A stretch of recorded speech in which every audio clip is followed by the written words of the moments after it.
ડિવાઈડરમાં ગાડી ઠોકાણી ત્યારે તે હેલ્મેટ પહેર્યું હતું?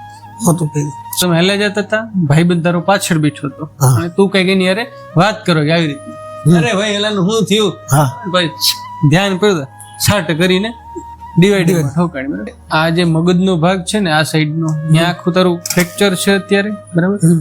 આ અહીંયા જે હાડકું હોય ને મોઢાનો આ ભાગમાં ન્યાય ફ્રેક્ચર છે, પણ ભગવાનની દયાથી તો તને કઈ જીવને જોખમ નથી થયું બરાબર. હવે અહીંયા તને બીજા દર્દી દેખાડું છું કેવા છે, 2-5 જણ ઘણા કોમામાં કોમામાં છે. બરાબર. એટલીસ્ટ આપણે ભાગ હારા કે આપણે વાતચીત કરી શકીએ. તો તારે લોકો માટે સંદેશો શું છે? પેલા તો હેલ્મેટ પહેરવું જોઈએ, હા ચાલુ ગાડીએ વાતચીત ન કરવી જોઈએ, હા. અને આપણી જિંદગી આપણી નથી, આપણા મા બાપ કોની હે આપણી જિંદગી? આપણા મા બાપની. આપણા મા બાપની છે બરાબર. એટલે મિત્રો હંમેશા ધ્યાન રાખવું બરાબર. ટ્રાફિકના નિયમો પ્લીઝ પાલન કરો. આપણે ભારતમાં કોઈ નથી કરતું બરાબર.